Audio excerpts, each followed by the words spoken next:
वेली और सब है फरेबी, रात अकेली पर डरियो ना मत, लड़ेगा और हारेगा तो मिलेगा सबक।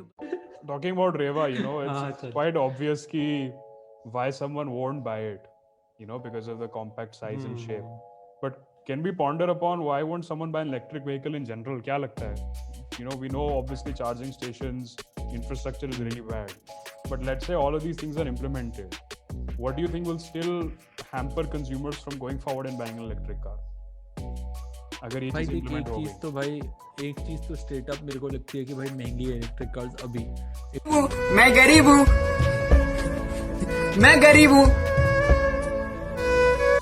इकोनॉमीज ऑफ स्केल अचीव नहीं हुआ है, इकोनॉमीज ऑफ स्केल अचीव हो जाएगा तो वो चीज़ चली जाएगी। But like the people, if you talk to some people who've been using petrol cars, who are like car lovers, when they drive electric vehicles, they don't get the same feeling of driving a proper मजा petrol नहीं आता वो vehicle. कहेंगे ऐसे वो हुआ था मजा नहीं जब आता वो कहेंगे। ऑटोमेटिक आई थी a lot of people were saying यार गियर में मजा आता है ऑटोमेटिक में चलाने हाँ एंड those things ना, but I think those things जब एक बार बहुत सारी आ जाएंगी ना भाई तब अपने आप हो जाएगा। जैसे जब first time touch screen smartphones आए थे, a lot of people stuck to their Blackberries because उनको वो QWERTY कीपैड चाहिए था। आज QWERTY keypad is nowhere to be seen, everyone uses a proper touch screen.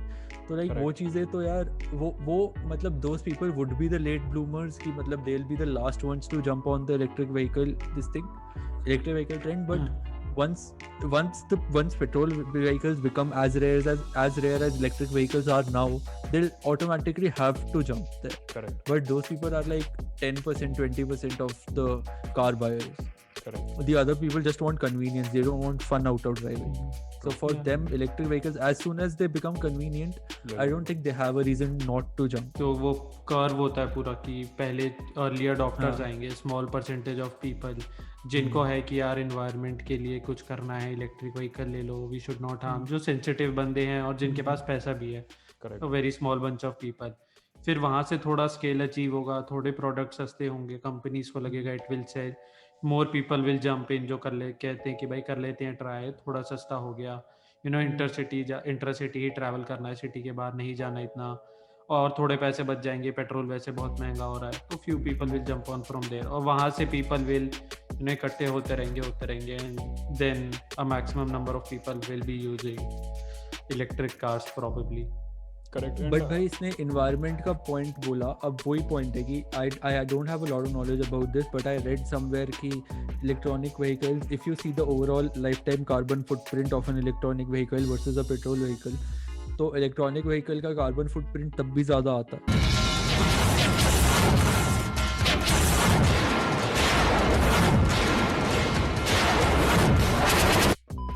as compared to petrol vehicles, which includes its two things, which is the manufacturing process which it goes through, and the second thing that the ways in which you make the electricity.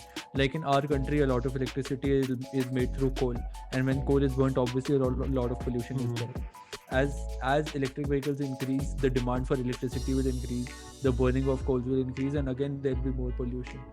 So if any of you have more knowledge about this, correct, so you can. इसी के regarding I was looking at a study done by MIT, and as you all know कि the major component of a battery is lithium, उसका नाम ही lithium ion batteries होती है, and the production of lithium जो उसकी पूरी mining process होती है involves a massive release of toxins into the atmosphere, which is so harmful.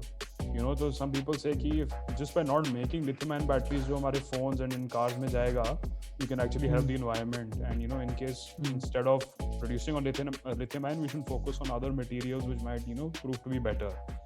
That's the point of the mining वाला process कि उसको कैसे avoid करना है। तो दूसरा point अनमोल ने कहा था कि coal का जो scene है, so it's a give and take.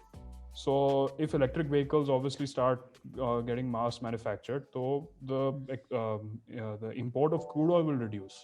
India का अभी मैं पढ़ रहा था $60 billion का deficit है. So if we can avoid that, obviously that's a positive aspect in the economy, उसका वो boost हो जाएगा. But on the other side, अब electricity की demand बढ़ जाएगी. अब as we all know कि demand के साथ price बढ़ेगी. जब प्राइस डिमांड बढ़ेगी तो you have to make more electricity, उसको बनाने के लिए क्या चाहिए, कोल इंपोर्ट करना और शुरू करना पड़ेगा. Either you find sustainable other sources of electricity, जैसे हाइड्रो हो गया, सोलर हो गया या विंड हो गया, उन एनर्जीज को कैपिटलाइज करो. अगर आप उन सोर्सेज से इलेक्ट्रिसिटी बना लो जो रिन्यूएबल सोर्सेज हैं, then I think EVs can become a probable or a good choice, and it has a positive impact on the carbon footprint. Correct.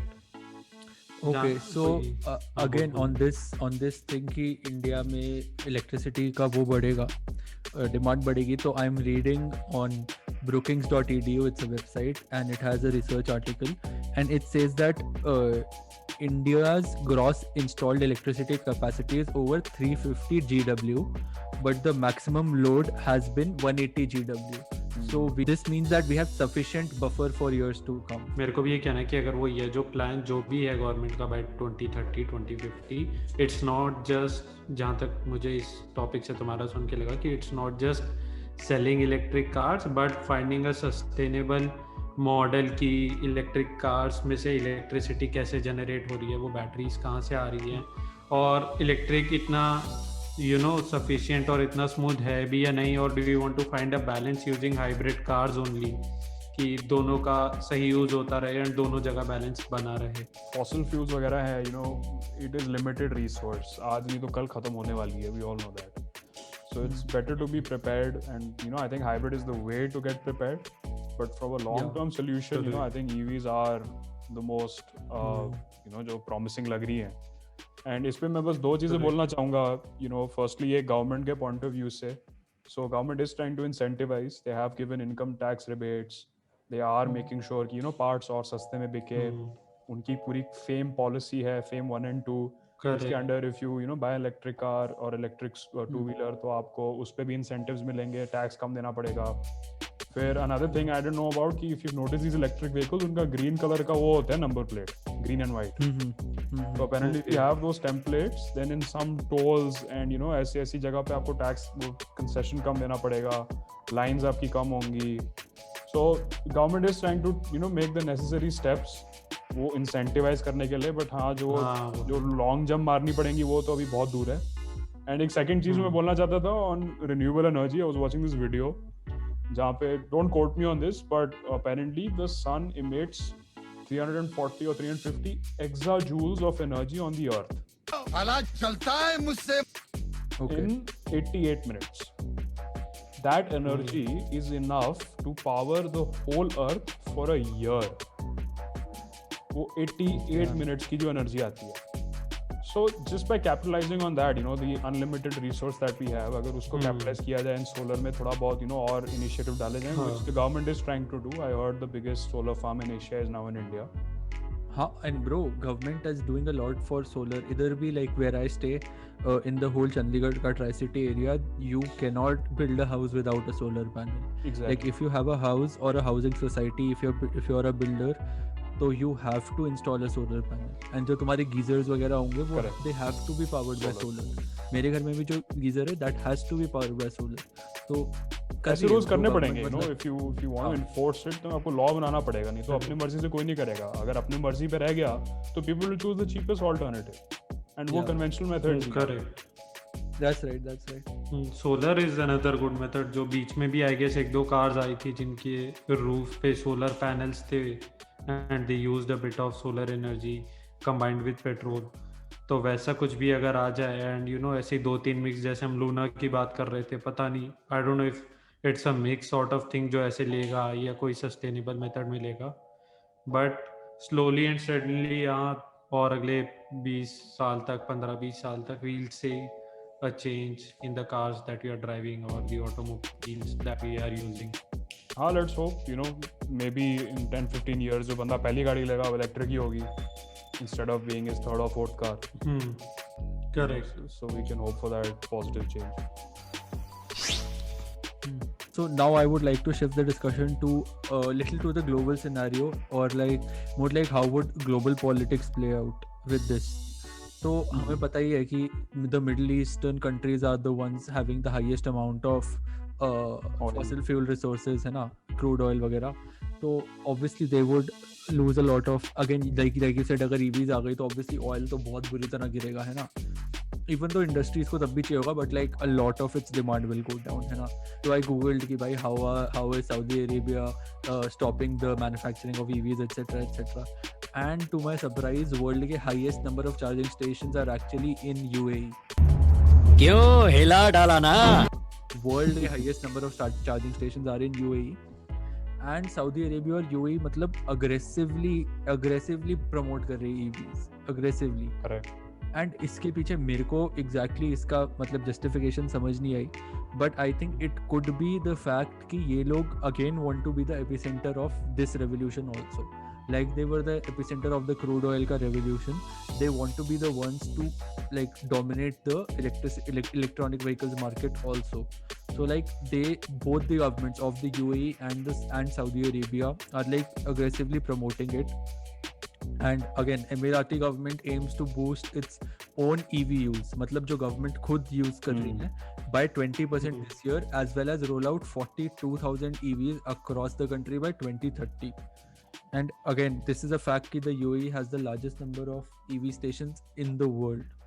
तो like ये भी काफी. I think one explanation to this could be, you know, they're basically sitting on a mine, on a you know, gold mine. उनके पास इतना तेल था कि they were able to, you know, recover their economy, pay for everything, and they were able to make so much development which happened, you know, in like the late 2000s or the early 2000s. But if you look at countries like Dubai, इनका अब क्या scene हो गया है कि they have exhausted all their oil resources. Okay. अब किस पे आ गया है? Tourism. Their economy runs on tourism. Similarly, Saudi इन सब के पास अभी तो शायद होगा, but they probably would have realized कि हाँ भाई, this can only run for another 10-15 years. उसके बाद नहीं होगा हमसे. We have to switch. अब या तो दुबई की तरह टूरिज्म में शिफ्ट करो, और you know start the electric revolution, जैसे तू कह रहा है कि maybe they want to become the epicenter for that as well, because उनको पहले से एक्सपीरियंस है कि कैसे you know oil वगैरह करना, इलेक्ट्रिसिटी भी वैसे हो सकता है टेम कर दें. करेक्ट. So वो वाला पॉइंट भी आ जाता है. काफी सही है. And like this is a very big positive point for electric vehicles, because मेरे को एक बहुत बड़ा प्रॉब्लम ये दिख रहा था कि सऊदी अरेबिया और मिडल ईस्ट ट्राई करेंगे कि इलेक्ट्रिक व्हीकल्स ना बने, and like America is a very close ally of Saudi, and America itself is a huge oil power obviously, because they dominate a lot of countries in the Middle East, and they themselves also have a lot of reserves. है ना. अगर तुम देखोगे जो declared oil reserves हैं, USA is like top 3 now that Saudi और UAE कर रहे हैं इतना ज़्यादा, and USA also like it's an American company, Tesla, which is like one of the biggest and most well-known electronic vehicle manufacturers. तो I think ये जो revolution आएगा इलेक्ट्रॉनिक व्हीकल्स का, इसको रोकने के लिए the biggest problems that could have come across are not there. So I think it is inevitable कि 10-20 नहीं तो 30 साल 40 साल के अंदर तो काफी ज्यादा हद तक हम माइग्रेट कर जाएंगे.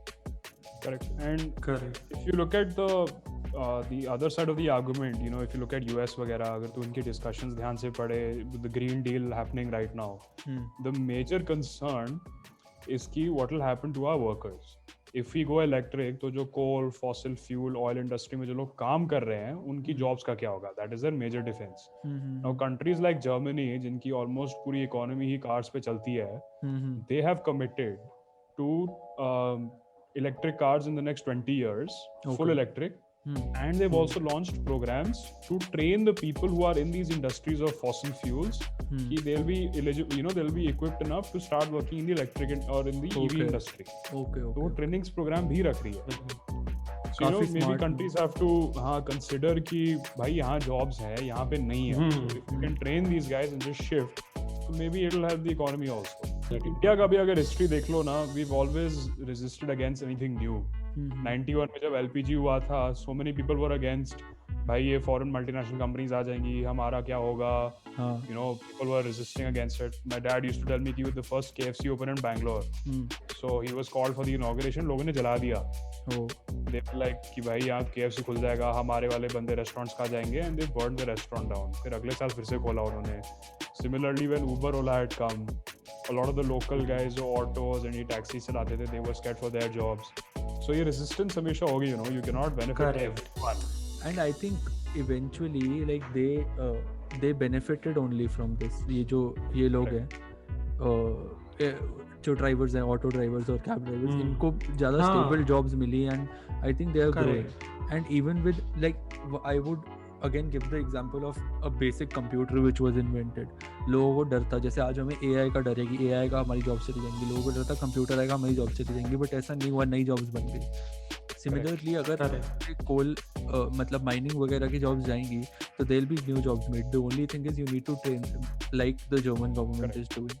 तो Correct. You cannot stop change from happening because capitalistic world के अंदर जो सबसे एफिशिएंट चीज होगी वही आएगी वही चलेगा. एंड उसको तुम स्टॉप नहीं कर सकते. तुम अपने आप को बेटर बना सकते हो एंड वो हो जाएगा भाई. Like when they have no choice they will have to do it, है ना. Okay guys, thank you for watching the second video of Masspunk. भाई इसको शेयर करो, सब्सक्राइब करो चैनल को. Make sure it reaches to Elon Musk. जहाँ मर्जी डालना डालो. हमें हाँ. चाहिए भाई उसका एक, भाई वो कुछ हिंट भी देते ना उसको. अब वो इंडिया में आ रहा है तो he needs हाँ. people to promote Tesla. हाँ तो भाई, भाई लोग थोड़ा बस तक पहुंचा दो, हमारी लाइफ वही. बन जाएगी. हाँ, हम उसको बता देंगे कि भाई जो टेस्ला आ रही है उसके थोड़ा नीचे से ग्राउंड क्लियरेंस ज्यादा रखी हो, यहाँ स्पीड ब्रेकर बहुत ऊंचे ऊंचे हैं. हाँ भाई, ये नहीं So we पता can give होगा that- उसे. those positive insights, you know, जो इंडियन मार्केट वालों को ही पता है. एंड भाई if you are considering, you know, electric vehicles, अपने आप खरीदने का, you know, स्कूटर है चाहे, you know, 4-wheeler है, I would say look at everything before you buy it. Yeah. And आजकल companies come to your house, they install the charger, they make sure कि you know you are all set. तो कोई डरने की बात नहीं है अगर तुम्हें डर लग रहा है. एंड अगर तुम you know कार्बन फुटप्रिंट के लिए ले रहे हो तो भाई you should reevaluate. Maybe CNG or other alternative sources are better for you. Yeah. Electric vehicle अभी इतना एडवांस नहीं हुआ है. So पूरा देख के लो, you know, be happy with what you have. तो अभी तो मारुति चला रहे हो तो उसमें खुश रहो, BMW चला रहे हो तो उसमें खुश Correct. रहो. हाँ, बट नई गाड़ी लेनी है तो एक बार ये सब कंसिडर कर लेना. This is what we are saying कि there is no harm in considering and looking at the options that you have. Yeah. आगे तो है ही तुम्हारी मर्जी. हाँ भाई, लेकिन ईथर में जाएगा ना कॉलेज तो अलग ही वो सीन होगा भाई. मजा हाँ, आता वो है. फिर हाँ होता है भाई. हाँ भाई, वो एक बच्चों में टेंशन यूनिक चीज रहेगी आ तुम्हारे जाता पास. है ना कि भाई हाँ बैटरी वाली उस पे आया हूँ या ऐसे आया हूँ.